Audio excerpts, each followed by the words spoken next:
small business leader, you've got to stick to being incremental. You can't do everything overnight, and you don't want to do everything overnight, and you want to do things that are proven and can move you forward. Security is probably one of the spaces that's one of the broadest spectrums in terms of products, services. Don't try to do it all on your own, and don't try to bite the security task off as something that is going to have an endpoint. Joining us today are two leaders from Teknicor, a Canadian global success story, to help Canadian firms strike the perfect balance between risk avoidance, performance, and cost optimization. Don't feel the pressure to read every article that comes out on AI, every cloud article. Stick to your customers, talk to your customers, know them inside out, and then you'll be ahead of your competitors by doing that.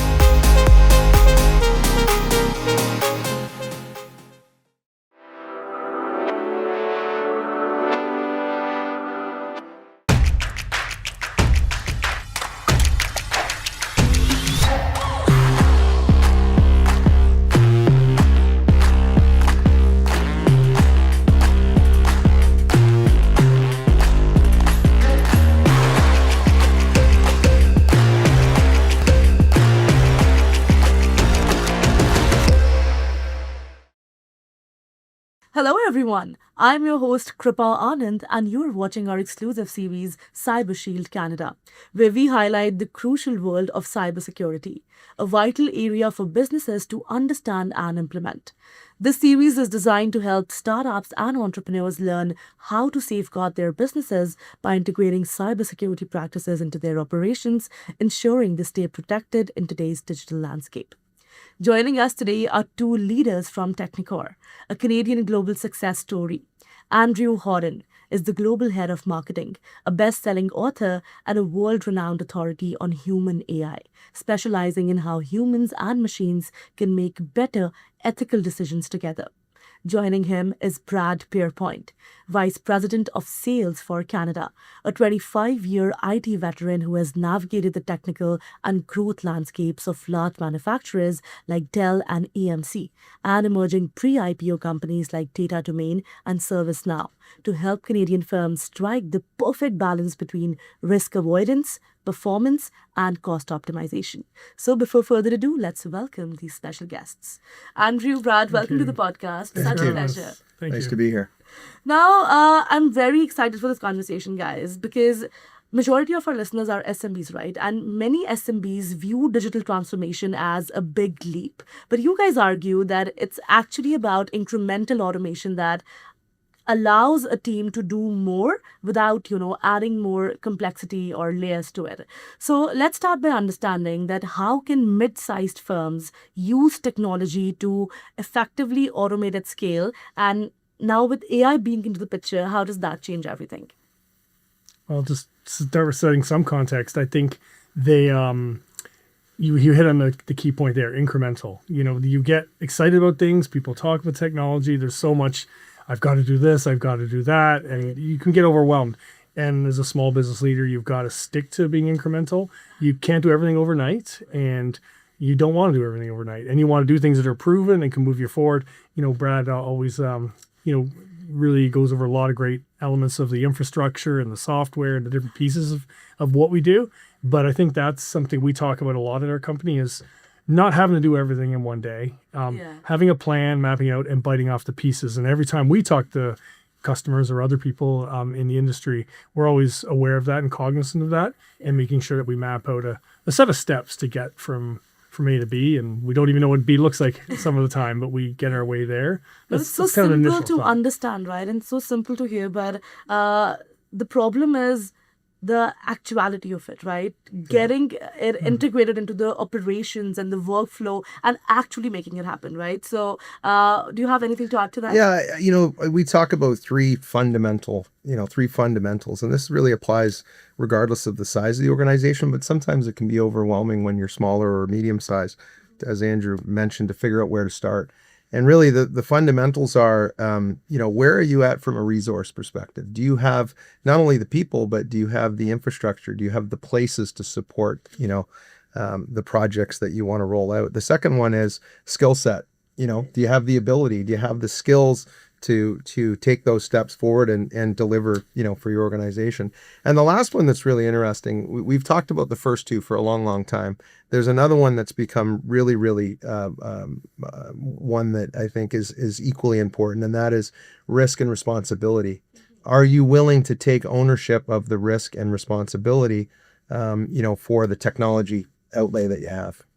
Wow, I think that's a very interesting perspective, right?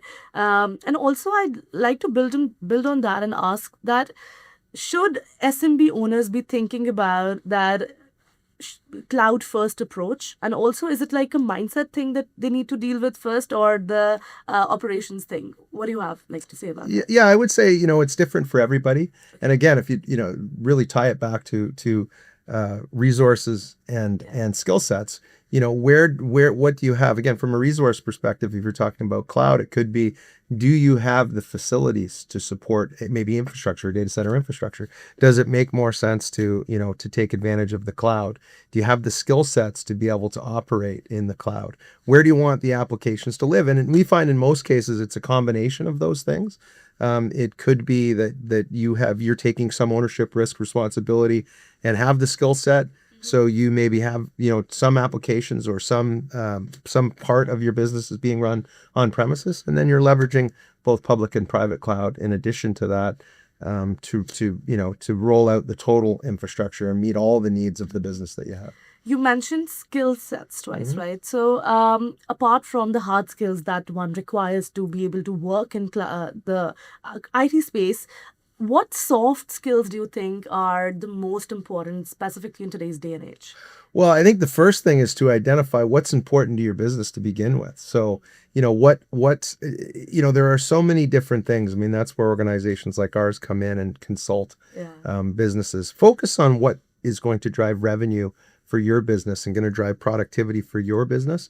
And then look at opportunities to hand off, if you will, the other aspects that aren't core to generating revenue or growth or productivity in your own business. Yeah. So that's, I don't know if that's a soft skill necessarily, but that's an important skill. Look at, what's important for you, your business, and do you, where can you find opportunities to leverage others to help you grow? Andrew, what soft skill do you think is the most important in today's day and age? Oh, great question. Well, I agree with everything Brad said.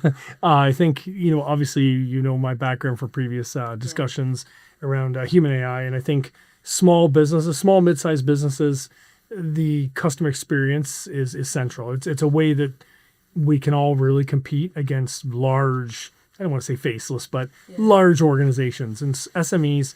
People always seem to be at the core of the value proposition. Everything from those interactions when you're looking to purchase right through to the way service gets delivered. And that's where SMEs can excel and innovate over. So making sure, I would say, always having technology support and supplement people.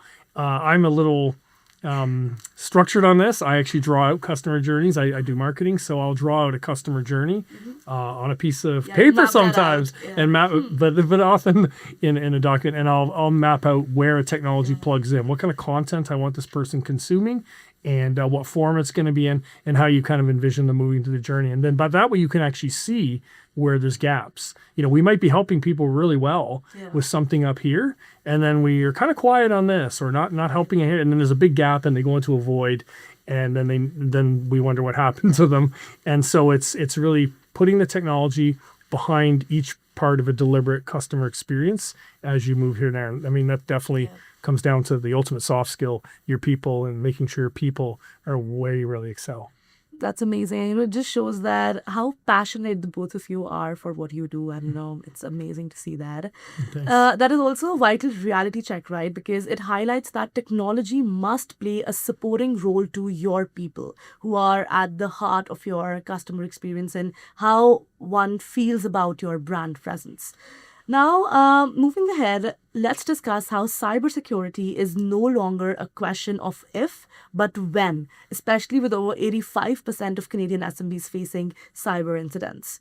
Now, many SMBs feel overwhelmed by terms like zero trust or, security by design. So where exactly should SMEs start building resilient security without, getting into the jargons and the current trends that are going ahead? So go ahead. Well, first of all, I'd say, you hit the nail right on the head in terms of the if part. We talk to customers, and I think clients, businesses understand that now. It really isn't a matter of if, it is a matter of when. So it's a daunting task. I mean, there's security is probably one of the spaces that's one of the broadest spectrums in terms of products, services. I mean, it's a daunting task to try to figure out where to start. And zero trust itself is not, it's not something that you start and you finish. It's an ongoing journey, of course. So, again, that's where we spend a lot of time helping customers. It's a lot of work in security, as I said, more than any other space, to go and try and identify who to partner with. So having somebody that you can lean on and somebody that you can work with to help you make those decisions.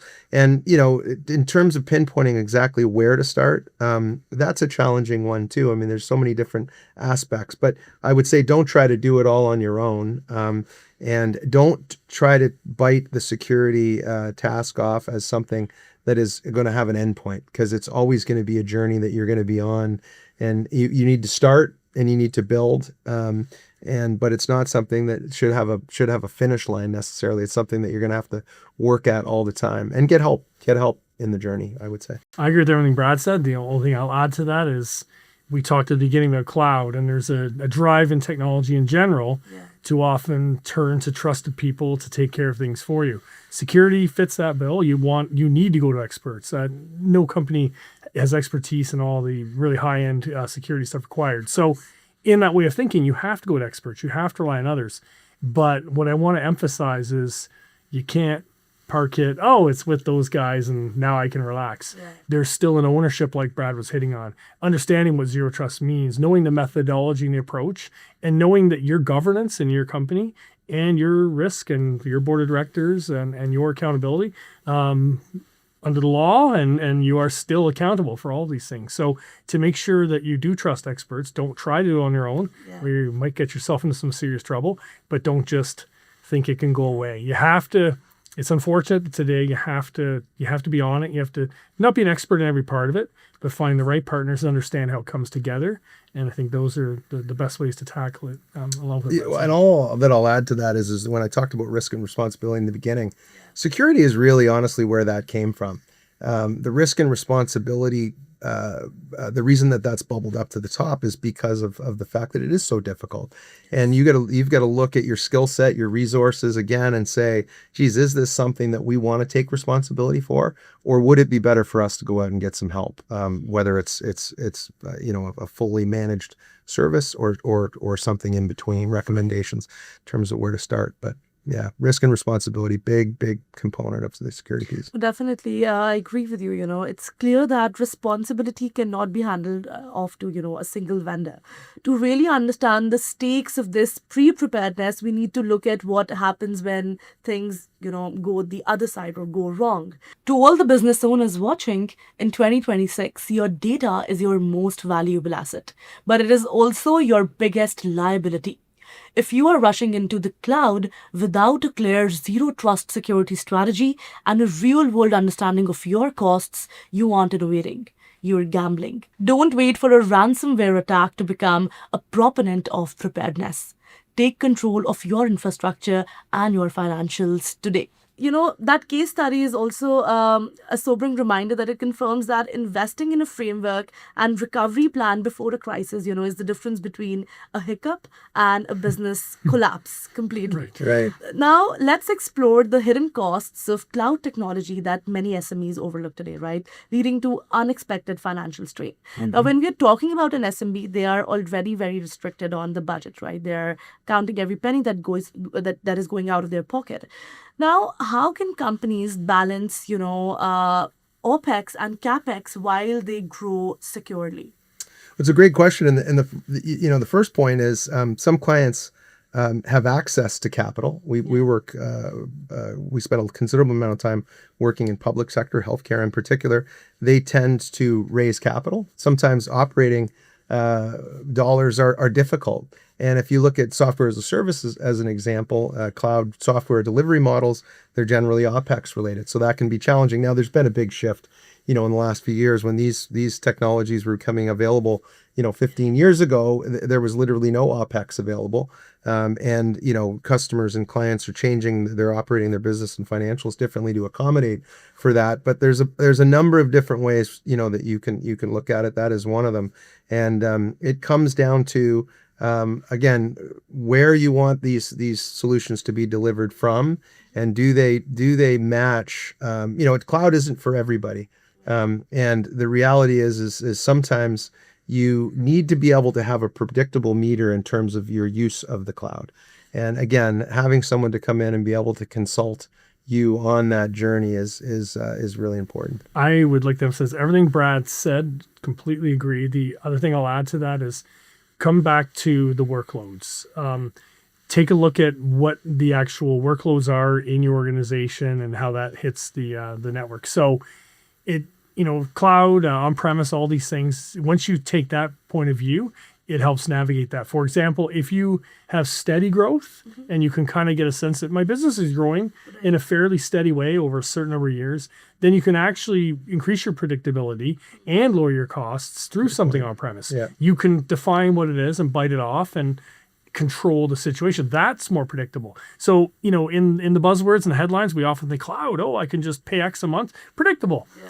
It's not. When you think of the workloads, that lets you have a deeper understanding. Now, cloud can be your best option. If your business, maybe you're brand new and you're starting off and you're up and down and you don't know what next year looks like a little bit, and the workloads, then you're going to have to just say, I can bite off a little bit, and you're not locked into something that doesn't match your business or whatever. So the cloud or on-premise thing it can be either one. If you start with, as Brad said, the context of what drives your organization, where your capital or where your money can come from, and then add to that what your workloads look like, then you'll find the right model. And it's kind of funny you hit on that because we are a technology company, but I'd say we spend almost the same amount of time in our initial discussions with people around the financials of the organization. Sometimes that catches people off guard, that we're spending a lot of time talking about the economics, but that's what gets things right. Back to the founding of our company, our CTO, Mo Eisen, and Al Fullerton, who started a company, that's been one of their fundamental things since the very beginning,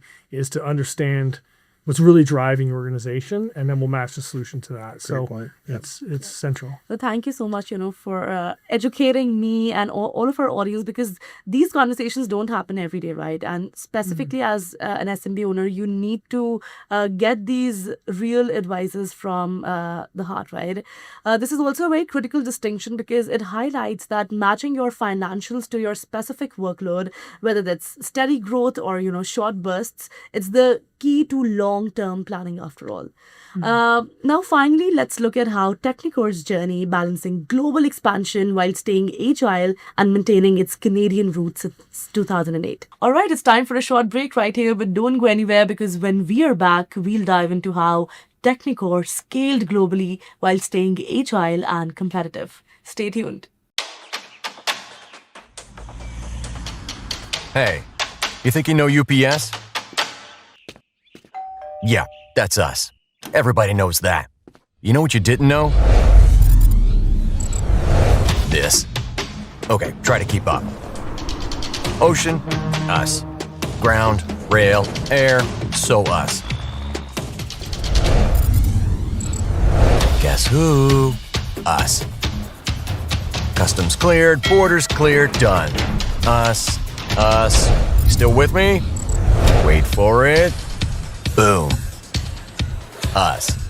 Intelligent, automated, fulfillment. Us. Yep. Healthcare too. Digital your thing? Yeah. Well, book it, ship it, track it. You feeling me yet?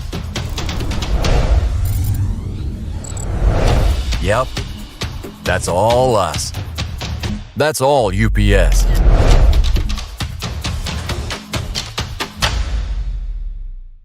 Welcome back to CyberShield Canada. Let's jump right into how Canadian tech companies can grow globally without losing their edge. Let's do a little time travel here. If I were to give you a time machine and say we were to travel 5 or 10 years into the future, when we get out of that time machine, how exactly do you envision Teknicor then?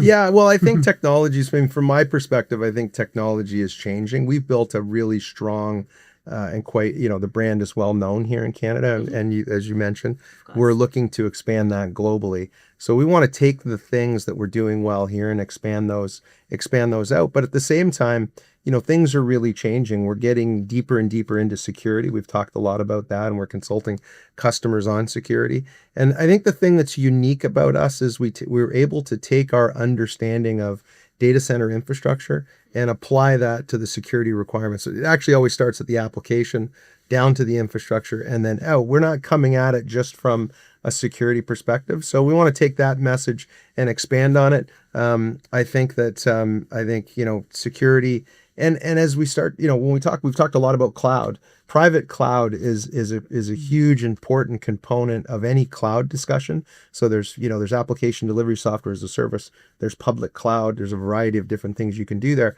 But private cloud is another really cost-effective way to look at, resource, skill set, responsibility. So for us, I think where you'll find us down the road is continuing to do many of the things that we do, expanding on those from a security perspective and also from a managed hosted service requirement, because I think there's a great demand for that private cloud offering. Very well articulated. Now coming to you, Andrew, what do you have to add to that?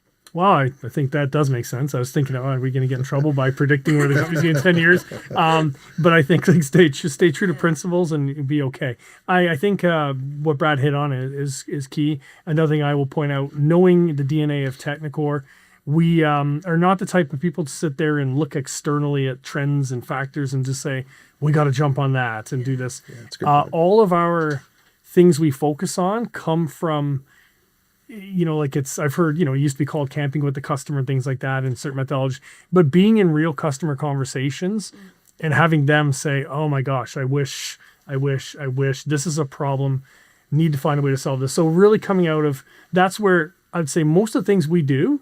Yeah. And again, our CTO has driven this for years, is getting in those conversations and hearing what people actually are struggling with. And then we're going to figure it out. And some of our things we get into today come from that foundation. So I'd say that's really what it comes down to. And we will expand, continued. We have a whole office in the UK and in the US. And true to the way we do things, they are unique. We're keeping our brand the same, but they are very unique and separate operations, local leadership, and they do things differently, but within our umbrella. Very different markets, and we treat each one as very individual. You guys have painted quite a picture there. Firstly, a huge congratulations on, all the expansion that is happening. More power to you guys. And I'll just say we're still a small, medium enterprise, right? We're we're a mid-sized enterprise. So which this is more of a celebratory thing, right? It's also a proof that, a focused approach specializing in data center, cloud, and security allows a Canadian firm to provide world-class results without losing its, mid-sized agility, as you mentioned. Now I'm loving this conversation, and definitely I'd love for you guys to be back for another episode that we do and we get to talk in more detail about these things. But for now, before we let you go, if there's one piece of final advice that you have for leaders out there who are overwhelmed between balancing their digital assets and tech budgets, what is that one thing, if you could whisper into their ear, what would you say? I think it would come back to, again, my favorite area of focus is the actual individual people and their drivers. Sit with the customer and figure out those drivers. All the best companies in the world start with that kind of foundation, getting into their customers' lives, where their challenges are, what they're facing, and then everything kind of flows from there. You figure out how to solve problems. So I'd say that's the biggest thing. Do that in your business. Just talk to your customers. Don't get caught. You don't feel the pressure to read every article that comes out on AI, every cloud article. There's so much pressure. Oh my gosh, I'm so behind. I didn't read yesterday on AI, and stick to your customers, talk to your customers, know them inside out, and then the rest kind of comes into it. And then you'll be ahead of your competitors by doing that. Yeah. Don't try to do it all on your own. I mean, I think, look for areas where you've already had success, and you can obviously create repeatable process around the success. And again, don't try to be, I mean, certainly from our perspective, we don't try to be all things to all people. Mm-hmm. We picked some specific verticals that we want to do business with.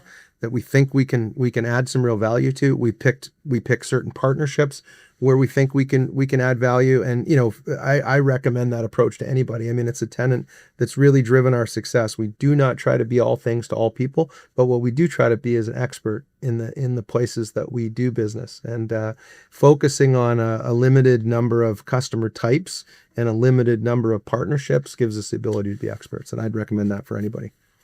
Beautiful. That is an excellent reminder that the best technology is always the one that makes financial sense for the business and also works for you in the bigger sense. So that was pretty reassuring. Thank you to both of you for being Thank here you and for joining having us. Thank you. Thank you. Really enjoyed it. Thank you. All right, that was Andrew Horton and Brad Pierrepoint from Teknicor, a masterclass in digital transformation. Thank you to all the listeners for tuning in to the Canadian SME Small Business Podcast. Be sure to subscribe and visit CanadianSME.ca for more such resources. And lastly, a very special thank you to our podcast partners, UPS and ADP, our HR partner, for their ongoing commitment to empowering small businesses across Canada. I'll see you guys in the next episode. Kripa Anand signing off.